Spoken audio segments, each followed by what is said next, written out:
Bonjour à tous, je vais prier. Abba Père, merci pour tout ce que tu fais pour nous chaque jour. Merci de nous inonder sans cesse de ton amour, de ta foi, de toute ton espérance. Merci de faire de nous des béréens qui avons des sentiments plus nobles que les autres croyants, parce qu'on reçoit ta parole tout entière, le premier et le dernier testament, avec beaucoup d'empressement et de joie. Nous nous examinons chaque jour pour voir tout ce que nos pasteurs, nos prédicateurs et même nous-mêmes est exact, parce que ta parole est une lampe à nos pieds et une lumière sur notre sentier. Psaume 119, 105. Merci de faire de nous des saints aussi qui patienteront, persévéreront, endureront en gardant tes commandements ainsi que la foi de Jésus, tes commandements. Et merci de nous faire comprendre ta parole. Merci que nous puissions la propager dans le monde entier. Comme tu le dis dans Acte 1, verset 8, que je vais encore actualiser aujourd'hui. Mais nous recevrons une puissance, la puissance de ton Saint-Esprit survenant sur nous, et nous serons tes témoins dans chacune de nos villes, dans chacun de nos pays, dans toute l'Europe et jusqu'aux extrémités de la terre. Il nous dit que tout est possible à celui qui croit, que tout ce que nous demanderons avec foi par la prière, nous le recevrons, car rien n'est impossible à toi, mon Dieu. Donc merci pour toutes ces fabuleuses promesses, et je te demande cela pour chacun de nous, pour ceux qui écouteront l'étude plus tard.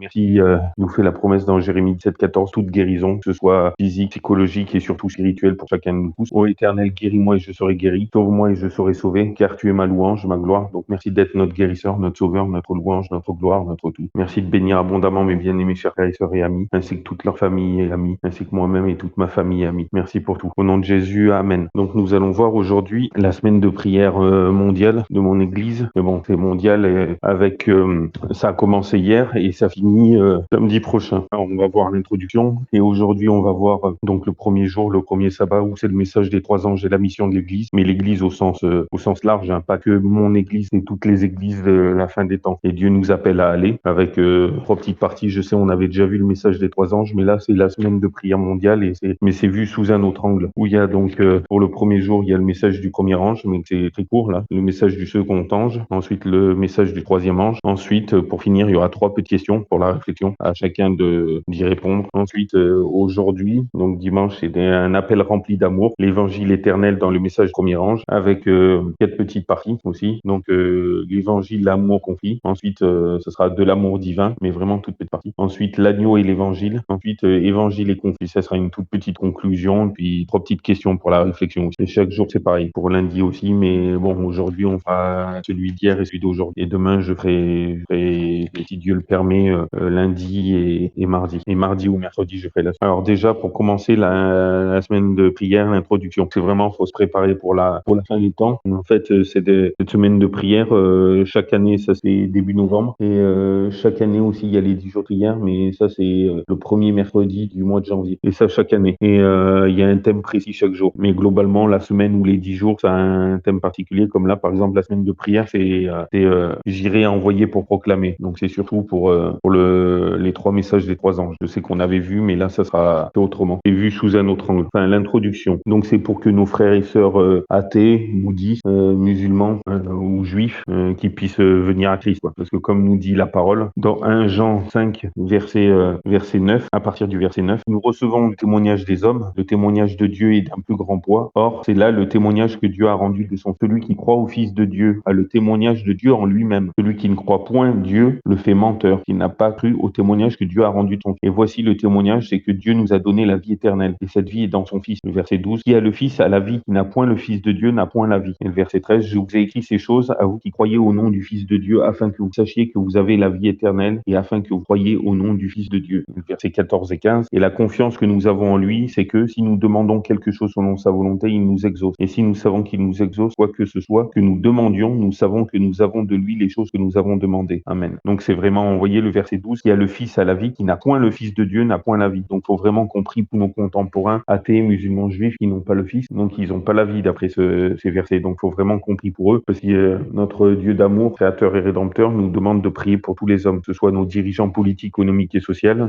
les dirigeants de chacun de nos pays, mais aussi les chefs religieux, enfin tout. Ils nous demandent de prier pour tous les hommes par amour paternel. Et j'aime bien le verset 3 à 4, car cela est bon et agréable devant Dieu notre Sauveur, qui veut que tous les hommes soient sauvés et parviennent à la connaissance de la vérité. Et Jésus, il est le chemin, la vérité et la vie. Il ne vient au Père que par lui, Jean 14, 6. Donc c'est comme s'il disait, et parviennent à la connaissance de Jésus. Vu que Jean 17, 3, or la vie éternelle, c'est qu'ils te connaissent, toi le seul vrai Dieu et celui qui a envoyé Jésus-Christ. Donc faut vraiment connaître les deux. Et souvent des frères et amis juifs me disaient quand j'essayais de leur parler de Jésus, ils disaient mais nous ne le connaissons pas. Ben justement, Jean 17, 3, faut vraiment prier pour eux. Et il nous demande dans Jean 13, verset 35, à ceux-ci tous connaîtront que nous sommes tes disciples si nous avons de l'amour les uns envers les autres. Donc arrêtons de nous juger. Et si on peut pas le faire de nous-mêmes, on est capable de faire le bien de nous-mêmes, mais au moins, c'était une grosse introduction. Je voulais faire une petite, mais au moins prier les uns pour les autres et arrêter de se juger. Arrêtons de voir la paille dans l'œil de notre voisin alors qu'on voit pas la poutre dans nos propres œils. Donc qui suis-je pour juger mon prochain? Je peux discerner si telle chose est biblique ou non, mais par contre j'ai pas à le juger parce qu'à sa place je ferais peut-être pire. Donc faut prier au contraire qu'il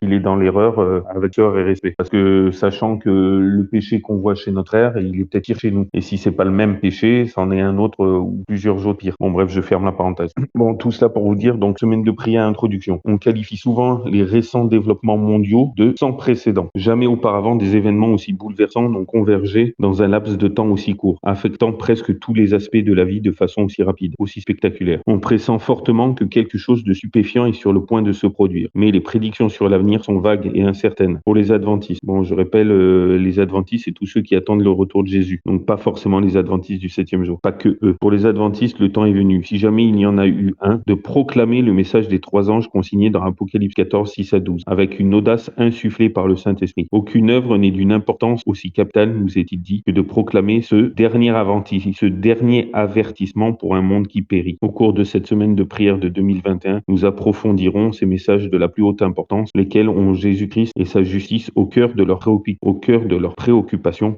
alors que ce dernier cherche à nous faire comprendre la nécessité d'unir nos vies pleinement et totalement à lui. L'Église adventiste, bon là c'est plus précis, est un mouvement prophétique suscité par Dieu à un moment précis de l'histoire de la terre pour proclamer un message spécifique, le message des 3 anges de l'Apocalypse, qui ne pourrait être donné qu'à ce moment-là. L'heure est venue dédier ces messages, de prier avec un cœur ouvert aux directives de Dieu et de nous remettre entièrement entre ses mains en disant « J'irai proclamer le message des 3 anges ». Amen. Puisse le Seigneur vous bénir de façon particulière alors que vous passez du temps avec lui pendant cette semaine de prière mondiale. Puisse le Seigneur nous bénir de façon particulière alors que nous passons du temps avec lui pendant cette semaine de prière mondiale. Donc voilà pour l'introduction. Alors là, on va voir le premier jour, donc hier, le premier sabbat, qui disait le message des 3 anges et la mission de l'Église. Dieu nous appelle à aller. À chaque époque, Dieu a confié à son peuple une mission particulière. Si les détails de cette mission peuvent varier, en revanche, le but ultime reste le même. Amener les gens à établir une relation salvatrice avec Dieu, qui se prolongera jusque dans l'éternité. Il y a plus de 2500 ans, Dieu a appelé un jeune homme à une mission importante qui a duré non seulement toute sa vie, mais qui a aussi traversé les siècles jusqu'à notre temps et bien au-delà. Se tenant sans crainte dans la cour des rois, Daniel brillait tel une lumière alors qu'il était au service des plus hauts dirigeants, tout en se tenant en présence du roi des rois qui révèle les secrets et fait connaître ce qui arrivera dans les derniers jours. Oui, on peut voir Daniel 2, verset 29, qui nous dit exactement ce que je viens de vous dire. Ô roi, il t'est monté des pensées sur ta couche, touchant ce qui arrivera dans la suite. Et celui qui révèle les secrets t'a fait connaître ce qui arrivera. Amen. Dans Apocalypse 10, ces prophéties, en particulier celles qui concernent les derniers jours, sont identifiées comme étant un petit livre, scellé jusqu'au temps de la fin. Il est dit à Jean, va, prends le petit livre ouvert dans la main de l'ange qui se tient debout sur la mer et sur la terre. Prends-le et avale-le. Il sera amer à tes entrailles, mais dans ta bouche sera doux comme du miel. Amen. Donc cela, c'est dans Apocalypse 10, verset 8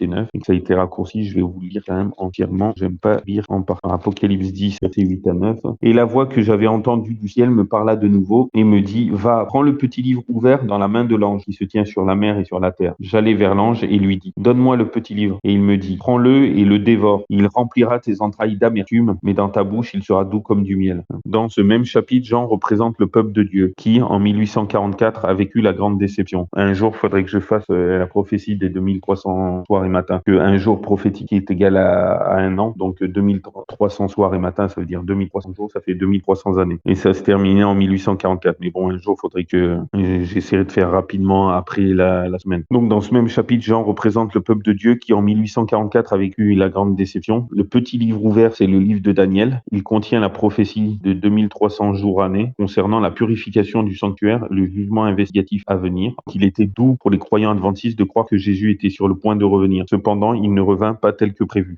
c'est sûr. Et ce fut pour les croyants une amère déception. Il avait prêché le message du retour de Jésus, mais leur œuvre n'était pas encore terminée. Il y avait un message supplémentaire qui, selon les plans de Dieu, devait être transmis au monde entier. Le message, divisé en 3 parties, est décrit dans Apocalypse 14, 6 à 12. 6 à 12. Et je vis un autre ange qui volait au milieu du ciel, portant l'évangile éternel pour l'annoncer à ceux qui habitent sur toute la terre, à toute nation, à toute tribu et toute langue et tout peuple, donc sur toute la terre habitée, en disant d'une voix forte, craignez Dieu et donnez-lui gloire, car l'heure de son jugement est venue, et adorez celui qui a fait le ciel, la terre, la mer et les sources des eaux. Amen. Ça, c'est le premier message. Le deuxième, Et un autre ange le suivit, en disant, elle est tombée, Babylone, la grande ville, parce qu'elle a abreuvé toutes les nations du vin de la fureur de son imputé. Et un troisième ange les suivit, en disant d'une voix forte, si quelqu'un adore la bête et son image, et s'il en prend la marque au front ou à la main, il boira aussi du vin de la colère de Dieu, du vin pur préparé dans la coupe de sa colère. Il sera tourmenté dans le feu et le soufre, en présence des saints anges et de l'agneau. Et la fumée de leur tourment montera au siècle des siècles. Et ils n'auront aucun repos, ni le jour, ni la nuit, ceux qui auront adoré la bête et son image, et quiconque aura pris la marque de son nom. C'est ici la patience, ou la persévérance, ou l'endurance, suivant les versions bibliques, des saints. Ce sont ici ceux qui gardent les commandements de Dieu et la foi de Jésus. Donc ça, voilà pour les 3 messages. Il s'agit du message des 3 anges, et selon l'esprit de prophétie, le message du premier et du second ange a été donné par les premiers croyants adventistes. Quand je dis adventistes, c'est pas forcément les adventistes du 7e jour. Comme je disais tout à l'heure, adventiste, ça veut dire ceux qui attendent le retour de Jésus. Donc un catholique, un évangélique, un pentecôtiste qui attend le retour de Jésus, il est adventiste, même s'il n'est pas adventiste du 7e jour. Comme par exemple, tous les croyants fidèles sont musulmans entre guillemets, parce que musulman vient du terme qui veut dire muslim, qui veut dire croyant fidèle. Donc même si on n'est pas tous de religion musulmane, tous les croyants fidèles sont croyants fidèles. Donc tous les croyants sont musulmans ou musulmans entre guillemets, comme tous ceux qui attendent le retour de Jésus sont adventistes, même s'ils sont pas adventistes du 7e jour. Bon, vous allez me dire, je joue entre les mots, mais donc le message du premier et du second ange a été donné par les premiers croyants adventistes. Le message du troisième ange s'ajoute aux 2 premiers et sera donné juste avant le retour de Jésus. La combinaison de ces 3 messages constituera l'appel final de Dieu à ce monde. Toujours selon l'esprit de prophétie, notre mission en tant qu'Église du reste de Dieu est très claire. En un sens tout particulier, les adventistes ont été suscités pour être des sentinelles et des porte-lumière. Le dernier avertissement pour un monde qui périt leur a été confié.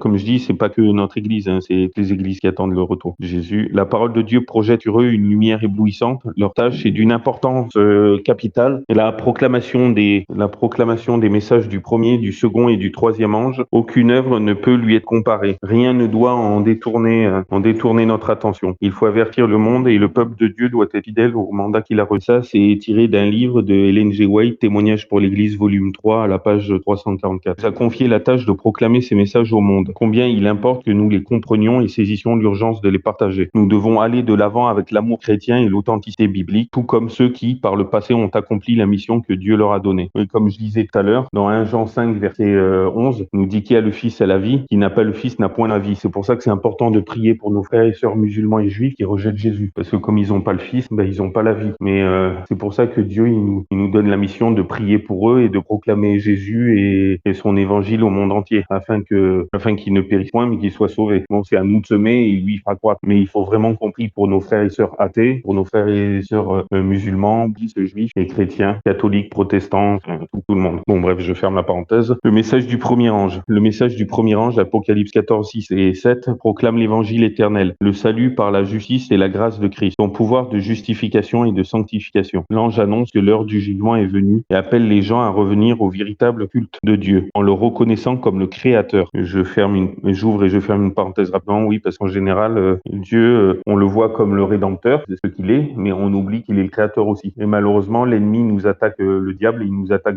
dans l'un ou l'autre sens, où on croit en Dieu Rédempteur et on oublie qu'il est le Créateur et qu'il a mis un jour à part de sa création, où on pense qu'il est le Créateur et on oublie qu'il est le Rédempteur, comme les musulmans par exemple, et les bouddhistes et d'autres. Enfin, je connais pas toutes les religions. Bon, bref, je ferme la parenthèse. L'annonce que nous vivons à l'heure est fondée sur l'accomplissement de la prophétie de Daniel 8, 14. Après 2300 soirs et matins, ou jours prophétiques, lesquels équivalent à des années. Donc 2300 soirs et matins, ça fait 2300 jours, et 2300 jours prophétiques, ça correspond à 2300 années. Le sanctuaire sera purifié. Ouais. Daniel 8, 14. Et il me dit jusqu'à 2300 soirs et matins, puis le sanctuaire sera purifié. Amen. Donc juste avant, au verset 13, il disait, j'ai entendu parler un saint et un autre saint dit à celui qui parlait, jusqu'à quand durera la vision du sacrifice continuel et du péché cause la désolation qui livre le sanctuaire et l'armée pour être tous les au pied. Il me dit jusqu'à 2300 soirs et matins, puis le sanctuaire sera purifié. Amen. Donc ainsi, depuis le 22 octobre 1844, pourquoi le 22 octobre? Parce que c'est le jour de Yom Kippour, le grand pardon.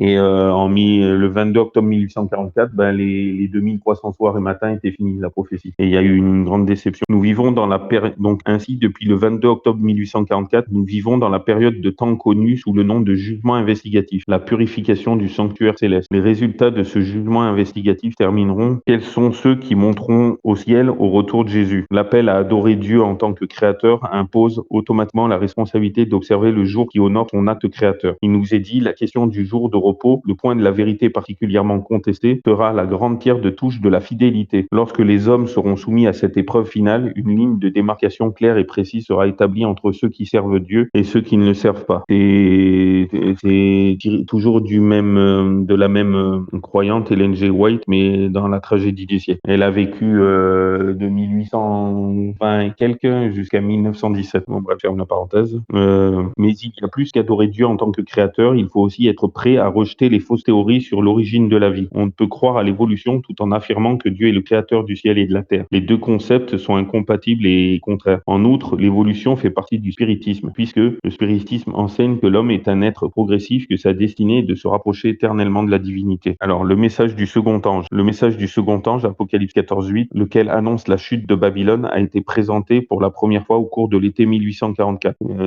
L'histoire raconte, mais c'est surtout aux États-Unis. Parce que dans la prophétie, cette annonce suit la prédication du jugement, et parce que les églises auxquelles ce message s'applique étaient autrefois pures, Babylone fait ici référence aux églises qui ont rejeté l'avertissement du jugement. Le message « Elle est tombée, Babylone la grande » est répété dans Apocalypse 18, versets 1 à 4. Après cela, je vis descendre du ciel un autre ange qui avait un grand pouvoir. La terre fut éclairée de sa gloire. Et il cria avec force et à grande voix et dit « Elle est tombée, Babylone la grande, et elle est devenue la demeure des démons et le repère de tout esprit immonde et le repère de tout oiseau immonde et horrible. Car toutes les nations ont bu du vin de la fureur de sa fornication, et les rois de la terre sont prostitués avec elle, et les marchands de la terre se sont enrichis de l'abondance de son luxe. Puis j'entendis une autre voix du ciel qui disait « Sortez du milieu d'elle, mon peuple, de peur que, participant à ses péchés, vous n'ayez aussi part à ses plaies. » Verset 5, car ses péchés sont montés jusqu'au ciel, et Dieu s'est souvenu de ses iniquités. Ouais, il nous demande de sortir de Babylone. Babylone, c'est la rébellion envers Dieu, c'est l'erreur, la confiance, enfin. Et puis vous avez vu, il est bien dit que c'est le repère de démons, est devenu la demeure des démons, le repère de tous ces esprits immondes, le repère de tout oiseau immonde et horrible. Alors le peuple de Dieu qui se trouve encore dans Babylone est appelé à en sortir afin de ne pas participer à ses péchés et d'échapper aux fléaux qui seront déversés sur elle. Par conséquent, Babylone est constituée des églises qui enseignent de nombreuses erreurs théologiques transmises par l'église du Moyen-Âge, je dirais même avant. Le Moyen-Âge, c'est vers l'an 1000, c'est même avant qu'il ait commencé à voir. Bon, je ferme la parenthèse. Bien que la chute de Babylone ait commencé au cours de l'été 1844, il s'agit d'un processus graduel qui ne s'achèvera que lorsque,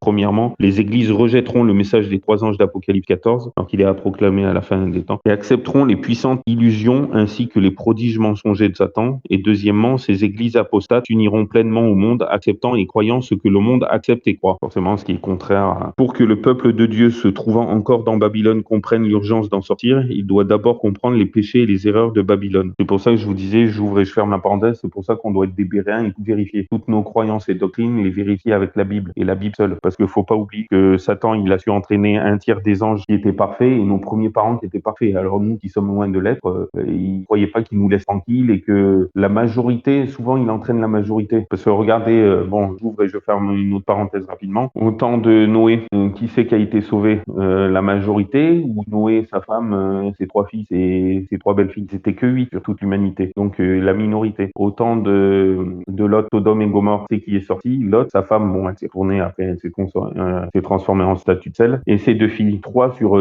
plusieurs centaines de milliers de personnes. Encore une minorité. Au temps de Jésus, est-ce qu'il a été sauvé par la minorité ou crucifié par la majorité? Je sais pas pourquoi, mais en matière de religion, c'est toujours la minorité qui a raison. Ben, vous croyez quoi?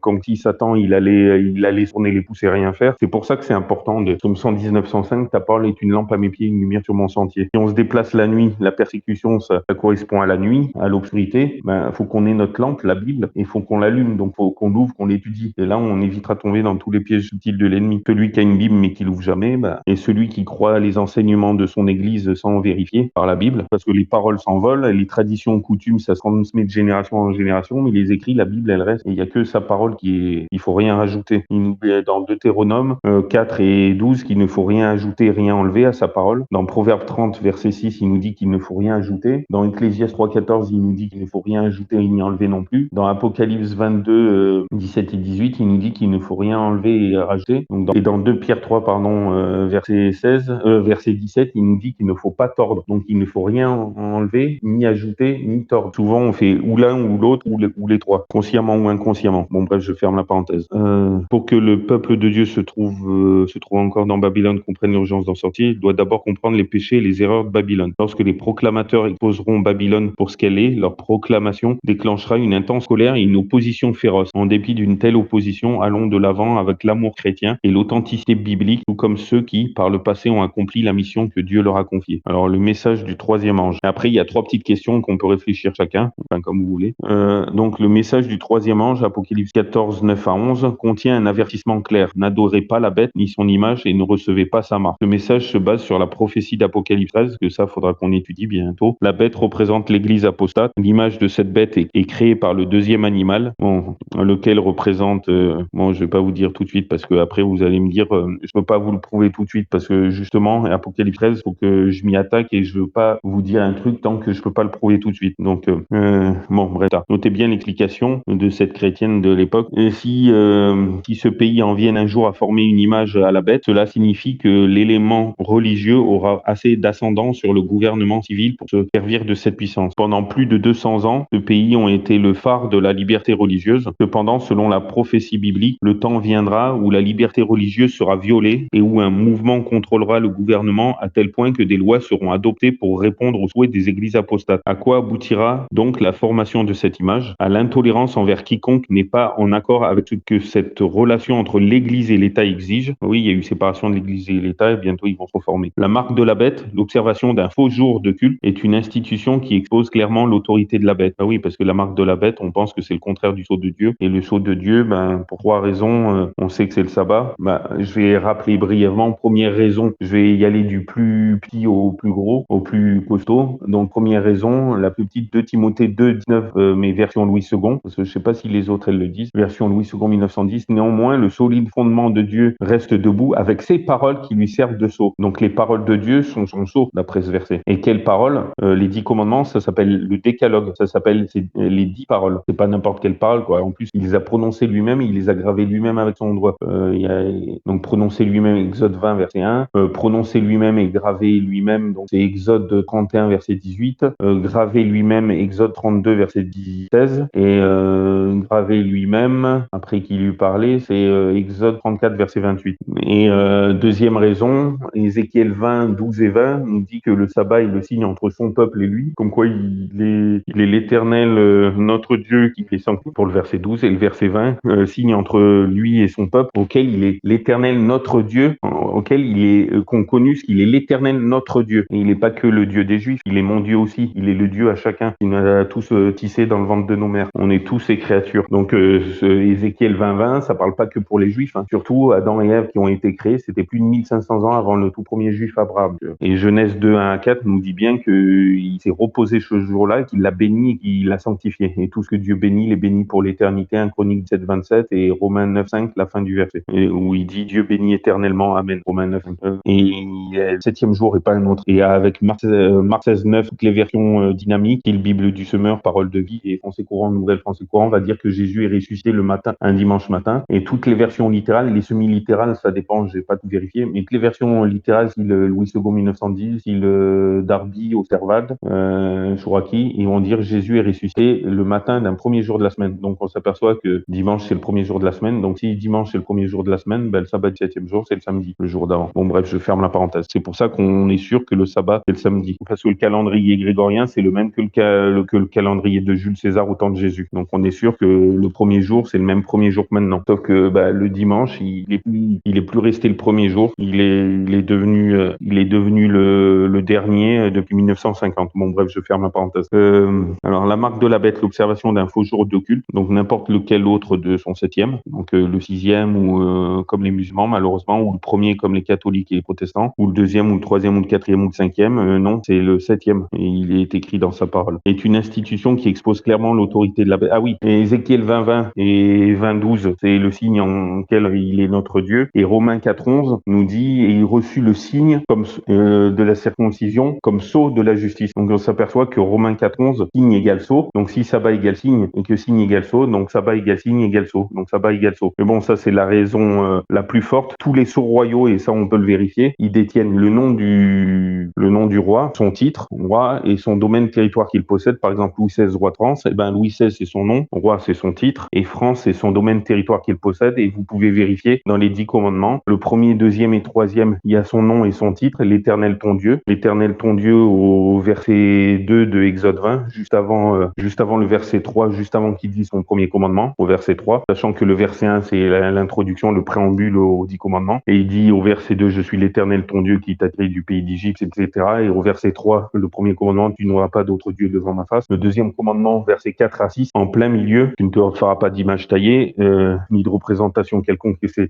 L'Éternel ton Dieu, donc il y a son nom et son titre au verset 5. Au verset 3, tu ne prendras pas le nom de l'Éternel ton Dieu en vain, etc., etc. Donc ça au verset 7. Le quatrième commandement, je mets de côté pour l'instant. Le cinquième commandement, honore ton père et ta mère afin que l'Éternel ton Dieu, donc là aussi, il y a son nom et son titre. Donc l'Éternel son nom et ton Dieu, il est notre Dieu à chacun de nous tous, individuellement. Et par contre, les 5 derniers commandements que personne ne rejette, il y a ni son nom, ni son titre, ni son domaine territoire qu'il possède. Par contre, le quatrième commandement, et on peut vérifier Exode 20, 1 à 17 ou 3 à 17, les 10 commandements, et c'est le seul commandement où il y a ces 3 choses. Donc souviens-toi du jour du repos pour le sanctuaire au verset 8, Exode 20, 8 à 11, mais le verset 10 et le verset 11 que je vais vous lire, je vais pas... Alors le verset 10 et le verset 11, mais le 7e jour est le repos de l'Éternel ton Dieu. L'Éternel son nom, ton Dieu son titre, tu ne feras aucune œuvre en ce jour-là, ni toi ni ton fils, etc. Verset 11, car l'Éternel, donc il répète encore son nom, a fait en 6 jours les cieux, la terre, la mer et tout ce qui est en eux. Donc toute sa création tout entière, c'est son domaine territoire qu'il possède. Donc dans le 4e commandement, il y a bien son nom, l'Éternel, ton Dieu, son titre, et comme quoi il a fait en 6 jours les cieux, la terre, la mer et tout. Comme quoi toute sa création tout entière, c'est son domaine territoire qu'il possède. Et tous les sceaux royaux, il y a ces 3 choses. Bon bref, c'est pour ça que la marque de la bête, c'est le contraire de son sceau. Donc ça serait prendre n'importe quel jour que celui-là, c'est-à-dire ou le 6e ou le premier. Bon bref, je ferme la parenthèse. Je vous invite à écouter l'étude Daniel 7.25. Je vais pas me faire que des amis sur la chaîne YouTube, mais bon bref. Désolé, je préfère déplaire aux hommes et plaire à mon Dieu en disant la vérité, sa vérité, et non celle de l'homme égaré. Bon bref, je ferme la parenthèse. C'est pour ça que c'est important de s'accrocher que à la Bible et à la Bible seule. Alors la marque de la bête, l'observation d'un faux jour de culte est une institution qui expose clairement l'autorité de la bête. Une église se vante audacieusement d'avoir transféré le sabbat du 7e jour du samedi au dimanche, premier jour. D'autres églises indiquent qu'elles célèbrent le dimanche en souvenir de la résurrection du Christ. Mais aucune de ces informations n'est biblique. Et ça, je mets au défi de vérifier dans la Bible. Bouillant de colère parce qu'incapables de réfuter les preuves scripturaires du caractère sacré du samedi, les dirigeants religieux apostats persécuteront et emprisonneront les fidèles observateurs du sabbat. Au milieu de ces événements, la proclamation du message du 3e ange aura un effet puissant car les gens verront la prophétie s'accomplir exactement comme les dépositaires des commandements l'ont dit. Alors que le conflit entre la vérité et l'erreur s'intensifiera, une purge aura lieu dans l'église de Dieu. Ça, c'est dans toutes les églises. À l'approche de la tempête, une classe importante qui a professé sa foi dans le message du 3e ange, mais qui n'a pas été sanctifiée par l'obéissance à la vérité, abandonne sa position et rejoint les rangs de l'opposition. En s'unissant au monde et en partageant son esprit, ils en sont venus à voir les choses presque sous le même angle. Et lorsque l'épreuve se présente, ils sont prêts à choisir le côté facile et populaire. Ils deviennent les ennemis les plus acharnés de leurs anciens frères. Ça fait mal. Ceux qui se cramponnent à leur sauveur et refusent d'abandonner les vérités contenues dans le message des 3 anges comprennent qu'ils doivent, par la puissance de Dieu, poursuivre la mission que celle-ci leur a confiée et lui laisser le soin des résultats. Leurs visages seront illuminés d'une sainte consécration. Ils iront de lieu en lieu proclamer le message céleste.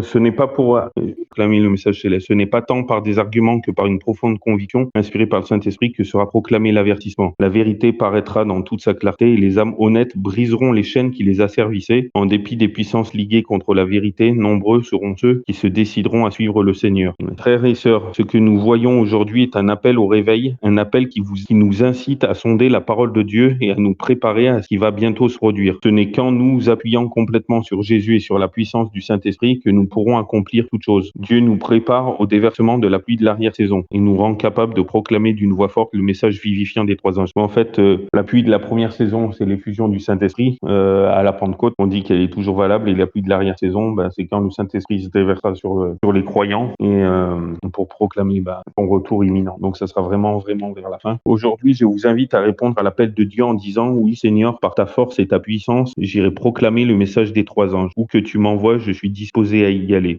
Amen, c'est clair. Donc question pour la réflexion. Alors pourquoi est-il important de lire le message des 3 anges dans le contexte plus large de la prophétie biblique? Bon, moi j'aurais envie de dire, déjà, il pose des questions trop compliquées pour moi, mais pourquoi est-il important de lire le message des 3 anges? On est vers la fin des temps et il est bien dit, portant l'évangile éternel, sachant que ange veut dire envoyé, c'est pas forcément un être céleste. Après l'Apocalypse, c'est plein de symboles. Donc les anges, les envoyés, ça peut être n'importe qui. En étant inspiré du Saint-Esprit, par exemple, quand Jésus, il dit, quand Dieu il dit à Isaïe, qui enverrai-je? Isaïe qui répond, me voici Seigneur, envoie-moi. Donc puissions-nous tous répondre, me voici Seigneur, envoie-moi. Et nous pouvons tout par celui qui nous fortifie. Philippiens 4, je puis tout par celui qui me fortifie. Donc c'est important parce que c'est la fin des temps. Il vient au verset 7, craignez Dieu, pas dans le sens avoir peur de lui, mais dans le sens l'aimer, le respecter, l'honorer, le sanctifier et donner lui gloire, car l'heure de son jugement est venue. Ils disent pas va venir, est venu. Et adorer celui qui a fait le ciel, la terre, la mer et les sources des eaux. Donc adorer le Créateur. Et voyez, le quatrième commandement qui est le plus rejeté par tous les chrétiens, eh ben c'est le seul où il y a son nom, son titre et le domaine territoire. Donc quoi, il est rappelé qu'il est Créateur. Vous pouvez regarder les 10 commandements, c'est le seul et c'est le plus rejeté. Et le deuxième plus rejeté, c'est le deuxième par nos frères et sœurs catholiques et peut-être certains orthodoxes, quand il de pas refaire de représentation quelconque dans le ciel, sur la terre et plus bas que et ni les servir et se prosterner devant. Et les deux plus longs commandements sur les 10, ben, c'est le deuxième et le quatrième et c'est les deux plus rejetés. Et le plus rejeté pourtant il fait partie de ces 10 paroles de son décalogue. Décalogue veut dire 10, ça s'appelle pas novologue ou octologue, mais bon, c'est le plus rejeté. Bah pourquoi? Bah l'ennemi est là, il est aveugle, il a su entraîner nos parents qui étaient parfaits. Donc c'est pour ça qu'il faut vraiment qu'on se cantonne qu'aux Écritures. Bon bref, je ferme la parenthèse. Donc que diriez-vous à ceux qui, après avoir lu ce qui précède, vous disent qu'ils ont peur de penser à la fin des temps et aux événements finaux? Oui, mais oui, c'est clair. Moi aussi, ça me fait un peu peur, mais n'empêche qu'on doit le dire. Dieu nous dit quand il dit un premier ange ou un deuxième ange ou un troisième ange, c'est pas une seule personne, c'est des fois plusieurs personnes de plusieurs églises différentes qui doivent proclamer ce message justement, que les gens se préparent à ne pas adorer la bête avec sa marque. Et parce que Babylone est tombée ou va tomber, faut vraiment qu'on se prépare. Donc c'est vrai que ça fait peur, mais n'empêche il faut le dire. Ézéchiel 33 où c'est le ministère du prophète ou des sentinelles nous dit fils de l'homme au verset 2, parle aux enfants de ton peuple et dis-leur lorsque je fais venir l'épée sur un pays et que le peuple de ce pays choisit quelqu'un pour l'établir comme sentinelle, si cet homme voyant venir l'épée sur le pays sonne de la trompette pour avertir le peuple, bon et en gros et celui qui se laisse avertir, ben c'est bon. Par contre celui qui n'écoute pas la sonnerie, et le prophète, le sentinelle a fait ce qu'on a pu et à la fin des temps les vieillards auront des songes et les jeunes gens et les jeunes filles prophétiseront. Donc à la fin on sera plein à annoncer la parole de Dieu. C'est biblique. Dans Acte 2 c'est dit dans Joël aussi 2 versets 28 à 32. Enfin c'est dit dans plein d'endroits. Tandis que si le sang au verset 6 de Ézéchiel 33, si la sentinelle voit venir l'épée et ne sonne pas de la trompette, en sorte que le peuple ne se tienne pas sur ses gardes et que l'épée vienne enlever la vie à quelqu'un d'entre eux, celui-ci aura été surpris à cause de son iniquité, mais je redemanderai son sang à la sentinelle. Donc nous on a le devoir d'annoncer. Et pour finir la dernière question, c'est comment formuleriez-vous l'essence du message des 3 anges si vous deviez les partager avec un ami qui n'en a jamais entendu parler, que Dieu il veut qu'on soit sauvé, qu'il y a un maximum de sauvés, de dire qu'il faut l'adorer et lui seul, comme quoi il reconnaît le jour qu'il a mis à part et c'est le jour où il a fini sa création et il s'est reposé, pas parce qu'il était fatigué, mais pour dire voilà, j'ai créé, vous êtes mes créatures et voilà le jour que je mets à part parce que j'ai fini ma création pour l'accomplissement de laquelle j'ai créé, Genèse 2, 1 à 4, et comme quoi les cieux, la terre et tout ce qui est contenu tire son origine d'un seul créateur, d'un seul vrai Dieu, et qu'il faut l'adorer lui et non pas un autre. Il faut pas croire en une évolution, que c'est inscrit par le diable. Il faut pas prendre un autre jour que lui-même a institué et qu'en plus il a dit dans ses commandements, et il y en a 10, pas 9, et il est rejeté si facilement parce que les hommes ils sont éloignés, malheureusement, parce qu'ils sont pas des Béréens. Et la Babylone, la confusion, le repère de tout esprit démoniaque, la confusion, la rébellion envers Dieu, elle est tombée, le deuxième message. Et le troisième, il nous dit n'adorez pas la bête et son image et ne prenez pas la marque de la bête, parce que Dieu il veut pas que le méchant meure, il veut qu'il se repente et qu'il vive. C'est vrai que bon, c'est pas évident quoi. Père, merci pour tout ce que tu fais pour nous chaque jour. Merci de nous inonder sans cesse de tout ton amour, de toute ta foi, de toute ton espérance. Merci de nous bénir, de bénir Cara et toute sa famille et amis. Merci de me bénir moi et de ma famille et amis, ainsi que tous les frères et sœurs qui écouteront et familles et amis. Merci de faire de nous les saints d'Apocalypse 14-12, qui persévéreront, qui endureront, qui patienteront en gardant tes commandements, tous sous les 10. Il y a 10 commandements, 10 paroles, décalogue et non pas de novologue, ainsi que la foi de Jésus. Veuille faire de nous le reste de ta postérité, le reste de tes enfants, qui gardons les commandements, tous sous les 10, ainsi que retenons le témoignage de Jésus. Donc comme tu dis dans Apocalypse 12-7, le dragon il fera la guerre au reste de ta postérité, au reste de tes enfants. Donc il y aura 2 camps possibles à la fin des temps, où on fera partie des membres du dragon qui fait la guerre au reste de ses enfants qui sont saints, pas parce qu'ils sont parfaits, mais saints parce qu'ils sont mis à part, parce qu'ils sont fidèles à Dieu et qu'ils l'obéissent. Acte 5 verset 29, il faut d'obéir à Dieu plutôt qu'aux hommes. Juger, c'est qu'il est juste devant Dieu de vous obéir plutôt qu'à Dieu, qu'à le 19. Donc merci de faire de nous tes saints, le reste de ta postérité, et faire de nous des béréens. Merci de nous inonder de ton amour, et que si un frère ou sœur vit dans le péché, que pour le moment il accepte la marque de la bête, tant que on peut toujours prier pour lui, parce que tant que c'est pas fini, tant que on va y venir. Merci de faire infiniment au-delà de ce que nous savons te demander et penser, et merci pour tout. Merci de nous faire persévérer tous jusqu'au bout. Tu nous dis dans Matthieu 24:12, l'iniquité et le péché s'accroît parce que l'amour du plus grand nombre de la majorité se refroidira, mais celui qui persévérera jusqu'à la fin sera sauvé. Au verset suivant. Et Philippiens 6, tu nous dis, je suis persuadé que celui, c'est-à-dire toi qui as commencé en nous cette bonne œuvre, tu la rendras parfaite pour le jour de Jésus-Christ. Merci pour toutes ces belles promesses. Au nom de Jésus, amen.